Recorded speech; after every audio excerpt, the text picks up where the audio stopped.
할렐루야. 한 사람씩 내 집을 아니오는 없고 옆에 사람 보고 잘 오셨습니다, 반갑습니다, 은혜 받고 갑시다.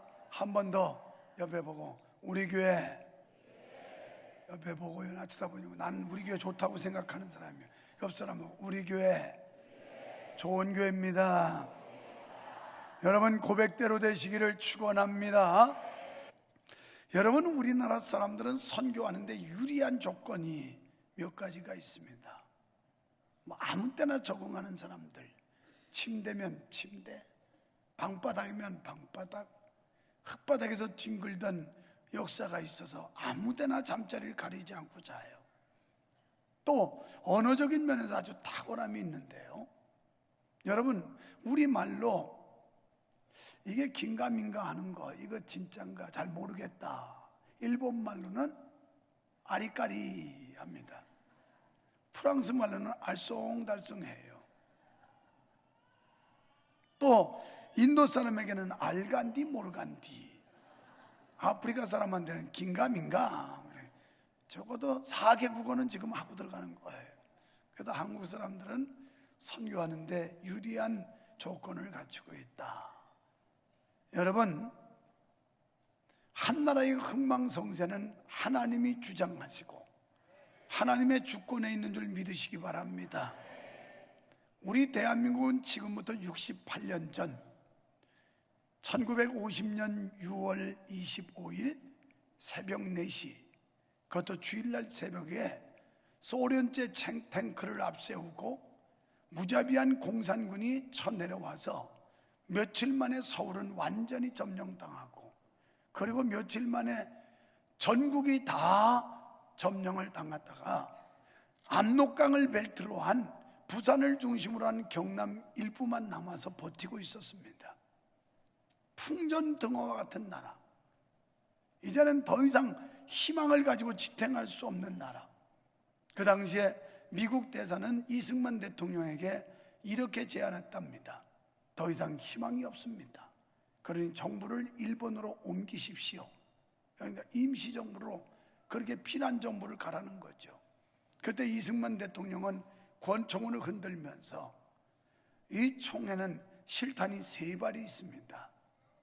만약에 우리나라가 망하게 된다면, 우리나라가 뺏기게 된다면, 공산군의 깃발에 짓밟히게 된다면 나는 이 3발의 실탄을 가지고 첫 발은 내 아내를 죽이겠습니다. 두 번째 발은 나를 잡으러 온 적군을 향해 쏴서 죽이겠습니다. 세 번째는 내 자신의 목숨을 끊겠습니다. 그러면서 그는 버티었고, 당시의 목사님들에게 요청하기를 나라의 운명을 위해서 기도해 주십시오. 나라가 매우 위험한 지경에 있습니다. 그때 목사님들은 부산 초량교회에 많은 목사님들과 성도들이 모여서 하나님 앞에 금식하며 일주일 동안 기도하게 됩니다. 그때 기도의 부탁은, 기도의 제목은 비가 오지 않게 해달라는 거였습니다. 왜냐하면 오키나와 기지에 있는 B-29 전폭기가 떠야 되는데 장마철인지라 비가 오면 이륙을 하지 못하기 때문에 이 전쟁에 도울 수가 없는 겁니다. 그래서 하나님 앞에 금식하며 부르짖었더니 일주일 내내 비가 오지 않았고, 전폭기가 출격을 해서 납동강을 중심으로 해서 공산군 진지에다 무차별하게 폭탄을 쏟기 시작하면서 전세가 반전되게 된 것입니다. 이것이 역사입니다. 이게 우리가 잊지 말아야 될 6.25라는 사실입니다. 전쟁으로 폐허됐던 나라가 하나님의 축복으로 엄청난 부를 누리고 있습니다. 휴전 상태에 있던 나라의 남북 정상회담, 미북 정상회담 등으로 우리 국민들은 지금 금방이라도 통일이 될 것처럼 흥분과 그리고 감동을 받고 있는 듯 합니다. 남북 통일은 우리 모두의 염원일 겁니다. 그러나 어떠한 통일을 원하느냐 하는 문제는 전혀 다른 또 다른 문제입니다. 우리는 당당히 자유민주주의 통일을 원한다는 사실입니다. 자유를 포기하면서까지 통일을 원하는 사람은 극소수를 제외하고 이 땅에 누구도 없을 것입니다.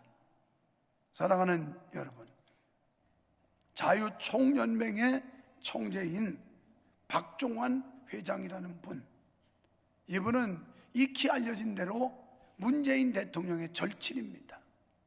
서로 옛날부터 지금까지 술잔을 기울이면서 소회를 달라고 하는 아주 친한 친구입니다. 그분이 인터뷰에서 이런 말을 했습니다.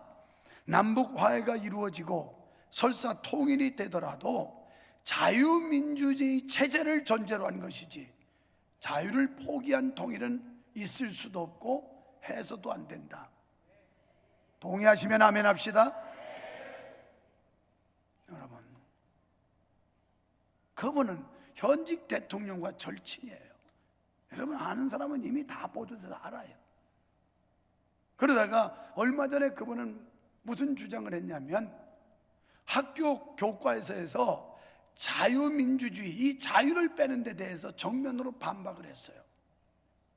그랬더니 기자가, 사회자가 물었습니다. 대통령과 절친인 사이에 어떻게 현 정부가 하는 일에 반대적 의사를 표현할 수 있느냐고.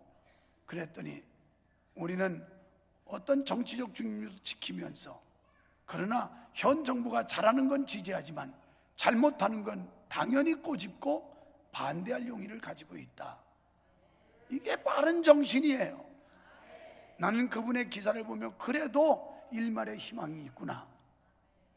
지금 정신없이 헷갈리는 백성들만 보면 암담하고 참담하지만 그래도 이렇게 의식 있는 절친의 관계지만 아닌 건 아니고 긴 건 기라고 하는 이런 분들이 계시니 다행이로구나.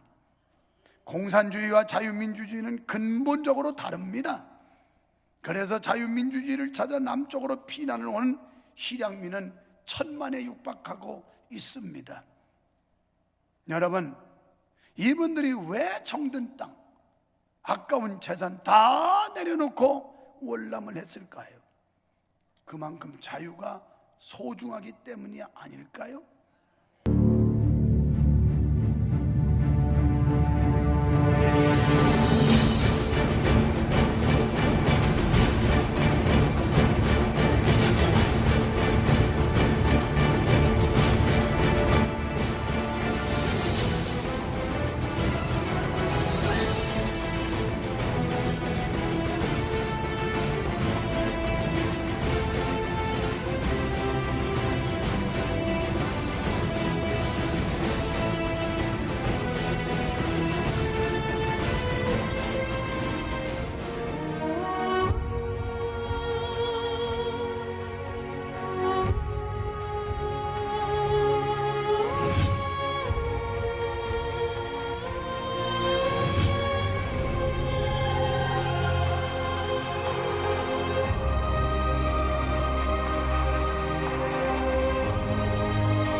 이야기입니까? 이것도 꾸며낸 얘기입니까? 역사를 왜곡하는 세력들이 판을 치고, 역사를 왜곡해도 판단 못하는 무지한 백성들, 이들은 자유를 찾아 남한 사람들입니다. 우리가 잘 아는 흥남부도 사건은 매우 유명한 일화입니다. 당시 중공군이 원산을 점령하여 퇴로가 끊겼기 때문에 배로 철수하는 길밖에는 없었습니다. 유엔군은 철수를 준비할 때 수많은 사람들이 같이 내려가겠다고 흥남부두에 모여들었는데 그 당시에 인파가 20만이었다고 합니다. 미국 지휘부는 피난민을 태우느라 지체하면 미군의 희생이 늘어나는 데다가 물자와 장비만 실는데도 넉넉하지 않으니 피난민을 태울 수 없다는 것이었습니다.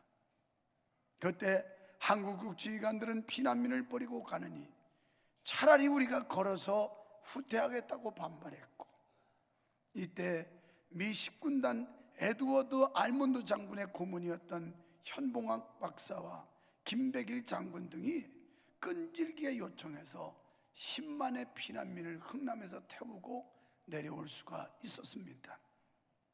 피난민의 증언을 들어보면 이렇게 말합니다. 너는 미국을 욕하기를 좋아하지만 그때 흥남에 있던 거지 반을 구한 것은 미군이었어. 국군 헌병들이 악다구니 치면서 배에 오르려는 피난민들 머리를 두들겨서 물에 떨어뜨릴 때 말린 것도 미군이었고, 포탄이 부두 근처까지 떨어지는데도 한 명이라도 더 구하려고 끝까지 남았던 배도 미국 수송선이었어. 내가 탄 배도 미군 배였는데 미군 장교가 쏠라쏠라 악을 쓰니까 배에 떤 사람 중에 영어를 알아듣는 사람이 좋아서 뛰더라. 뭐라고 했느냐니까 배가 뒤집히더라도 일단 싫어, 뭐 그런 얘기였다더군. 이게 생생한 증언들이에요. 흥남부두의 귀족 중에 메르디스 빅토리 호는 가장 많은 사람을 싣고 피난사건에 사기시킨 배로 기네스북에 올라 있는데, 이 배는 바로 지금 대한민국의 19대 대통령인 문재인 대통령의 부모를 이 배에 실어서 남한으로 데려온 배이기도 합니다. 당시에 193척의 선박이 동원되어 10만 명을 무사히 월남시켰다는 사실입니다. 사랑하는 성도 여러분, 우리는 어떤 일이 있어도 자유 대한민국을 지켜야 합니다.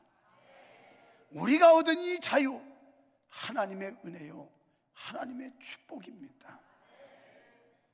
여러분, 초량교회에서 그렇게 기도할 때 이승만 대통령은 추가 유엔군 파견을 트루만 대통령에게 요청하고, 그러나 상임 이사국 5개국이 만장일치로 가결하지 않으면 유엔군 파병이 불가능한 겁니다. 그래서 미국, 영국, 프랑스, 중공, 소련 5개국이 회의를 소집해서 모이는데, 놀랍게도 소련의 대표가 타고는 캐딜락이 중간에 고장나는 바람에 소련 대표가 참석을 못하고 4개국 상임이사국 대표가 만장일치로 가결을 해서 유엔군이 파견되게 되는 겁니다. 만약에 이 절체절명의 순간에 하나님이 역사하지 않고 소련 대표가 와서 거부권 행사했다면 우리나라는 그냥 풍전등화의 위기에서 사라지고 말았을 것입니다. 이렇게 하나님이 주신 자유 대한민국, 우리는 어떤 일이 있어도 지켜야 합니다. 신앙이 위대한 사람들 가운데서 자기 민족을 버리거나 나라의 모든 문제들을 관심 밖에 두었던 사람들은 하나도 없습니다. 하나님을 경외하는 사람들은 나라를 위해서도 염려하고 걱정하며 기도했던 사실을 우리는 성경에서 찾아볼 수가 있습니다. 모세는 끊임없이 하나님을 거역하고 지도자를 원망하는 백성들에 대하여 오히려 그들을 위해서라면 내 목숨을 희생하고라도 그들을 살려내겠다고 각오를 보였습니다. 바울은 교훈하기를 나라의 형편이 어렵고 자신의 이상과 맞지 않는다 하여 외면하는 행위는 정당하지 못하다고 지적하고 있습니다. 사랑하는 성도 여러분, 우리가 나라를 위해 기도하려면 세 가지를 갖추어야 합니다. 첫째는 나라의 형편을 이해해야 합니다. 느헤미야가 하나님 앞에서 슬퍼하며 금식 기도를 하게 된 것은 나라의 형편을 상세히 들었기 때문이에요. 당시엔 느헤미야는 수산궁이라고 하는 궁궐에 살고 있었습니다. 그리고 그 궁전에서 왕의 술 맡은 관원장으로서, 여러분, 왕이 먹는 음식을 맡기는 관원장이라면 그를 얼마나 신임했고 그의 지위가 얼마나 높았던 걸 상상할 수 있습니다. 자기 혼자는 얼마든지 호강하며 호식할 수 있는 자리에 자기 안위를 찾을 수 있는 사람이었습니다. 그러나 조국의 소식을 듣고 자기 고국에 어렵다는 얘기를 듣고 그거는 식음을 전폐하며 하나님 앞에 기도하게 된 겁니다. 그래서 결국 2장에 넘어가면 느헤미야 왕 앞에서 느헤미야가 이렇게 아주 좋지 않은 모습을 보니까 무슨 근심이 있느냐 그러면서 물을 때 자기 조국의 얘기를 하고 느헤미야는 보내짐을 받아서 예루살렘 성전을 준건하는 이런 역사를 이루게 됩니다. 아무것도 모르는 상태에서는 절박한 기도가 안 나옵니다. 느헤미야도 고국의 사정을 상세히 몰랐다면 이렇게 절박한 기도를 하지 않았을 것입니다. 그렇다면 우리나라의 현 상황은 어떨까요? 매우 혼란한 상태라고 잘라 말할 수 있습니다. 정치적 현실을 비롯하여 경제 상태 또한 그렇고 사회 재반 문제들, 취업 문제, 청년 실업률은 갈수록 높아지고만 있고 가정이 혼란하고 결혼의 문제, 특히 교육의 문제는 형편없어져 버렸습니다. 지난 주간에 저와 군대 동기인 천안에 사는 제 동기가 제 카톡으로 문자를 보냈어요. 천안에서 수원행 전철역에 전철 안에서 있었던 일. 어떤 젊은이가 다리를 꼬고 앉았는데 그 옆에 80대 노인이 가서 앉았습니다. 그런데 다리를 꼬고 자꾸 옆 사람 옷에다가 기대고 귀찮게 해서 이거 좀 나한테 피해가 되니 다리를 좀 풀으라고 그랬더니 20살 초반의 청년이 이 개새끼 무슨 소리 하냐고, 그 다음에는 내가 개새끼까지만 할게. 요즘 뭐 개들을 많이 먹이니까 애들이 개새끼를 쉽게 나와요. 그 다음에는 입에 담을 수 없는 오만 쌍욕을 하면서 너희 새끼 잘 만났다고 이리 나오라고. 그때 60대 남자분이 어른한테 이러면 되네. 너는 뭐야 이 새끼야 그러면서. 그런데 그 자리에 젊은 사람도 많아도 아무도 그걸 제지하는 사람이 없더라는 거예요. 가날프게 들려오는 어떤 여자는 야 신난다, 시원하다, 아주 잘하고 있다, 이 지랄하는 년이 있더래. 또 이게 우리가 살고 있는 청소년의 문제, 교육의 문제예요. 젊은이들이요, 여러분은 나이 안 먹습니까? 안 늙습니까? 경로사상을 어디서 찾아봅니까? 어제 추리하고 영통에서 나오는데 차 안에 동승한 전사님들이 그런 얘기를 해요. 이 아이파크에 사는 우리 성도들이 고등학교 영어 선생님이었는데 일찍 조기 명퇴해버리고 나왔대요.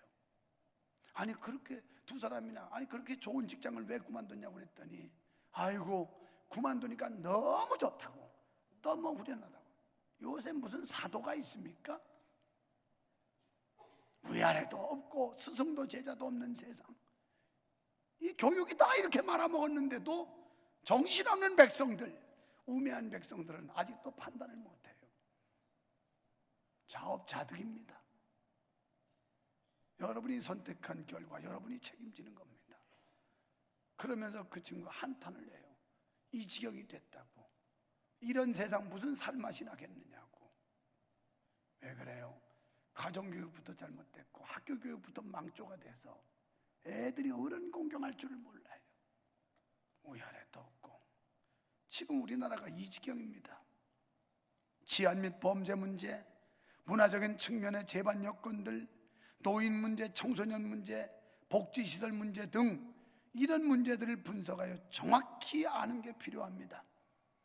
차별금지법을 어떻게 해서라도 제정하려는 잘못된 시도와 인권 조례를 앞세워 동생을 조장하는 정책 등을 우리는 막아야 합니다.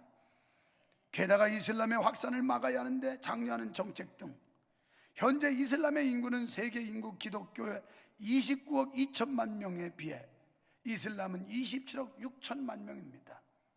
그런데 전 세계 무슬림의 다수가 인도네시아, 말레이시아, 인도, 터키 등 아시아를 중심으로 해서 62%가 포진하고 있습니다. 원래 발생지인 중동과 북아프리카에는 20%밖에 없습니다. 앞으로 2050년이 되면 인도의 이슬람 인구가 3억 명이 될 거라고 예측하고 있습니다. 그러면 이제 기독교 인구를 추월하게 될 거고요. 이슬람은 아주 고도의 전략과 전술을 가지고 정치, 교육, 사회 구석구석 같은 데 침투해 들어갑니다. 그리고 산하 제한이 없기 때문에 막 났습니다. 인구 증대와 함께 엄청난 혼란이 벌어질 수밖에 없는 게 우리의 미래예요. 그래서 무작위로 받아들이는 난민이라고 하는 이런 이름으로 받아들이는 걸 막으라고 우리는 외치고 있는 겁니다.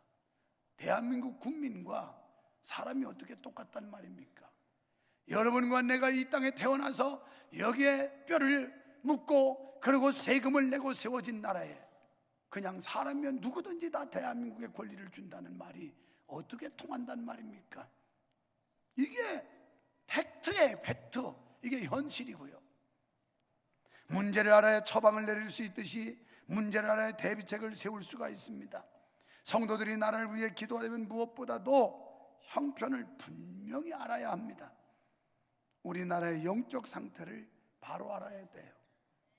일반적인 정황 외에도 나라가 처해 있는 영적 상태, 즉 하나님과의 관계를 바로 이해하고 기도해야 합니다. 외적 문제가 해결된다 해도 영적으로 죽어 있다면 문제는 더 심각해요. 지금 외부적인 요인도 문제지만 내부적으로 우리가 영적으로 죽어 있다는 거, 이게 더 위기라는 겁니다. 오늘 2부 예배 때 대표 기도한 최훈 집사님이 이상하게 어느 날부터 지난 주간에 새벽 기도를 꼬박꼬박 오더라고요. 별일이다. 예수님이 재림하신다고 통보가 왔나? 어쩐 일로 저렇게 새벽 기도하나? 오늘 와서 예배 시간에 보니까 대표 기도 맡은 것 때문에 최소한의 장로, 권사, 안수 집사면 회중을 대신해서 여호와 하나님 앞에 대표해서 기도한다면 최소한의 신앙의 양심을 가지고 일주일이라도 새벽을 깨우며 하나님 앞에 기도하며 오른 거 아닙니까? 지금 다 신앙이 썩어 빠졌어요. 명목상 그리스도인이지 여기 나와 앉아있지 다 가짜가 판을 치고 있어요. 이게 더 심각한 거예요. 우리가 살아야 나라가 삽니다. 우리는 니느웨 성의 문제가 외형적인 것이 아니었음을 잘 알고 있습니다. 나라의 부강이나 복지시설의 확충보다 더 급하고 우선돼야 하는 것은 영적 회복입니다. 신앙의 회복입니다. 두 번째는 하나님의 뜻을 이해해야 합니다. 우리는 하나님의 뜻이 무엇인지를 살펴야 해요. 인류가 하나님과 가져야 할 가장 이상적이고 올바른 관계는 화목인데 현재 과연 우리는 하나님과 화목하고 있느냐는 것입니다. 안타깝게도 지금 우리나라는 하나님의 뜻에 반하는 정책과 문화가 만연되고 있어요. 동성애를 조장하고 서울 한복판에서 쾌여 축제를 해서 벌거벗고 춤을 추고 남녀가 혼돈을 가져오는 마치 소돔과 고모라를 방불케 하는 이런 문화를 보고 있습니다. 여러분, 다른 국가와의 관계라든지 국제사회에서의 위치가 아무리 견고하다 하더라도 하나님과의 관계가 제대로 안 되면 이건 심각한 겁니다. 하나님은 오늘 말씀합니다. 8절에서 만약 여호와를 반역하고 여호와를 배반하면 하나님께서 흩어버리겠다는 거예요. 여러분, 짧은 역사 속에 놀라운 경제 성장을 하고 정치 발전을 했지만 하나님을 반하는 행위를 하면 하나님이 흩어놓는다는 거예요. 회개하고 하나님 앞에 돌아서면 저 땅 끝에 흩어진 것까지도 모아놓겠다는 겁니다. 이게 오늘 8절과 9절이 우리에게 주시는 경고요 주의 음성인 줄로 믿습니다. 인간의 역사를 기록하는 것은 사실이 있지만 만들거나 주관하지는 못합니다. 역사에 대한 주권은 하나님께 있음을 믿습니다. 교회가 이 세상 속에서 제 구실을 다하기 위하여는 하나님께서 요구하시는 역할이 무엇인지를 바로 이해해야 합니다. 하나님께서 한국교회를 통해 세계 선교를 감당케 하시려고 경제 부흥과 교회 부흥을 함께 주셨습니다. 1970년대 한국교회는 대형 집회들을 열어 나라와 민족을 위한 기도를 했습니다. 73년도에는 빌리그레엄 전도대회, 74년도에는 엑스플로 74라고 해서 대형 집회를 했습니다. 놀랍게도 이렇게 큰 집회를 할 때 1975년도에 380%의 기독교가 성장을 했습니다. 그리고 86년, 88년 민족복음화 대성회라 하여 지금 없어진 여의도 광장을 꽉 메우는 100만이나 되는 성도들이 하나님 앞에 금식하며 철야하며 기도했던 역사가 있습니다. 그때 놀랍게도 75년에서 85년 10년 동안에 우리 한국 경제가 발전한 게 980%입니다. 여러분, 기도해야 삽니다. 기도해야 희망이 있습니다. 그런데 지금 갈수록 기도를 도외시하고 기도를 외면하고 기도가 짧아지고 기도가 점점 줄어들고 기도는 나와 상관없는 것처럼 내 먹고 사는데 급급하지 않은데 내가 무엇 때문에 답답하게 기도할 이유인가? 느헤미야가 지금 자기 일상이, 자기 일신이 문제가 돼서 기도했나요? 그는 나라와 민족을 위해서 기도했다는 겁니다. 그래서 세 번째, 우리는 나라를 사랑하는 마음이 간절해야 됩니다. 나라가 평안해야 나도 평안할 수 있고, 나라가 평안해야 가정도 평안할 수 있고, 나라가 평안해야 교회도 평안할 수 있고, 정정이 불안하고 경제적으로 심각한 위기를 느끼게 된다면, 또 여러 가지로 대립과 알력, 반목과 갈등이 표현화된다면 그만큼 삶이 고달플 수밖에 없습니다. 이것은 우리의 정상적인 신앙생활과 교회 유지에도 지대한 영향을 끼치게 될 것입니다. 나라가 흔들린다면 여러 가지 위기의식을 느끼게 되고 복음전도 사역이 어려워집니다. 나라를 위해서 기도하는 것은 성도들의 의무요 책임인 줄로 믿습니다. 지금 우리는 퍼주는 데 신나 있습니다. 그저 주기만 하면 신난다고 받고 있습니다. 이미 어저께 발표된 거 보니까 세금이 이제 폭탄이 떨어지기 시작합니다. 좋아하지 마세요. 어디서 갖다 주는 건데요? 다 여러분 내는 세금 가지고 주는 거예요. 지난 월요일 날 어떤 모임 갔더니 보험 상품을 저한테 설명하면서 우리나라 비과세 상품은 다 없어졌습니다. 과거에는 5천만 원 이상만 세금 물리던 게 이제는 단돈 1,000만 원만 저축을 해서 세금을 내야 됩니다. 글쎄요, 세금 낸다는 데서 다 동의하겠지만 여러분, 서민들의 삶은 늘 쪼들려서 한 푼 두 푼 모아가지고 그거 가지고 목돈 만드는 게 서민의 삶이 아닙니까? 부자들은요, 이래도 살고 저래도 살아요. 아무리 때려잡으려고 해도 살아요. 죽어나는 건 고래싸움에 새우등 터지는 거, 새우싸움에 고래등 터지는 겁니다. 여러분, 서민들은 점점 어려워요. 이제 각종 세금들 가지고 주는 건 너무 좋아하지 마세요. 주는 거 공짜 너무 좋아하지 마세요. 다 여러분이 내야 받는 거예요. 지금 백성들은 우선 먹기는 꽃감이 달다고 그저 공짜로 준다니까 혈안이 돼 있습니다. 우리는 더 일해야 되고 더 나라 위해서 염려해야 되고 기도해야 될 줄로 믿습니다. 여러분, 오늘은 6.25 68돌입니다. 참으로 이런 날 이런 설교하는 교회가 몇 개나 되려는지, 이런 설교를 듣고 앉아있는 성도는 얼마나 될지 궁금합니다.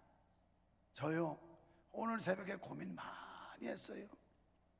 우리가 역사는 잊지 말아야 돼요. 역사는 언제나 교훈으로 삼아야 되는 겁니다. 아무리 세상이 변해도 역사는 기억해야 되는 거예요. 근데 6.25 노래를 불러야 되느냐 말아야 되느냐 고민 때문에 어저께 교육자회 해야 하는데 설교 후에 노래는 무슨 노래입니까? 그래서 6.25 노래. 그랬더니 또 다른 노래는 없을까요? 그래서 그러면 멸공의 횃불을 부르랴? 그랬어요. 아니, 그런 거 말고요. 그러면 전우를 부를까? 전우의 시체를 넘고 넘어 이거 부르래? 그랬더니 그 뭐 다른 거 없을까요? 그것도 또 거부감 가진 사람이 있을지 모르는데요. 그럼 여기서라도 그거 안 부르면 누가 부르냐 했는데 막상 나도 사람이더라고요. 새벽에 일어나서 이 원고를 묵상하면서 노래를 정해야 되는데, 여러분 여기 지금 3번을 적었다 지웠다 송태석 목사님 카톡을 보면 증명이 됩니다. 예배 후의 노래 6.25 노래 조금 있다가 또 바뀌었어요. 462장 큰 물결이 설레는 어둠 바다 정정됐습니다. 그러고 갈등을 하면서, 야, 내가 자칭 애국자인데, 누가 알아주지도 않는 애국자인데, 그래도 이런 때 6.25를 기념하는 이 마당에 6.25 노래를 안 부르다니 말이 되는가? 그래서 또 3번째 정정, 아니 6.25 노래. 지금 카톡이 그렇게 갔어요. 내가 이거 하나 정하는데도, 아니 세상에 어쩌다 요 지경이 됐는지 6.25 노래 부르는 게 조심스러워가지고 6.25 노래 부르자고 하면 시대에 뒤떨어지고 흐름을 모르는 목사 같아가지고 이걸 헤매야 되고 고민해야 되는 세상이 됐으니 내가 가슴이 치밀어요. 가슴이 치밀어. 이게 여러분과 내가 사는 세상이에요. 이게. 그래서 고민하면 3번씩 정정을 하면서, 그러다가 할 수 없이 그냥 박자도 반주도 필요 없는 내가 영상을 보냈어요. 이 영상에 맞춰서, 이 박자에 맞춰서 부른다. 여러분이 제조나를 몰라서 그렇지, 제조나 하면 진짜 사나이 나옵니다. 컬러링이 항상 사나이로 태어나서 할 일도 많다만 너와 나 나라 지키는 영광에 살았다, 이 노래 나와요. 제가 듣는 음성도 그거 나와요. 컬러링 거는 사람도 그거 들리고.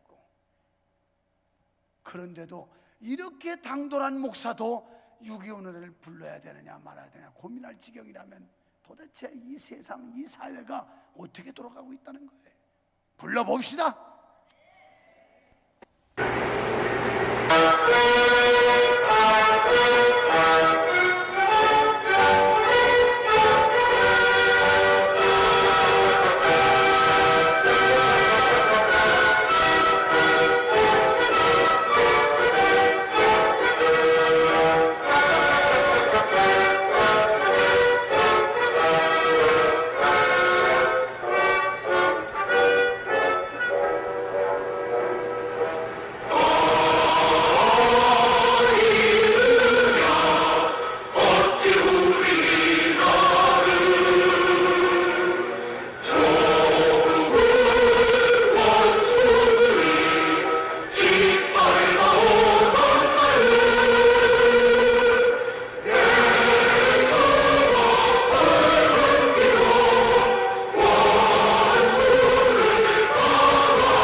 빛내자는데 무슨 말이 많아요.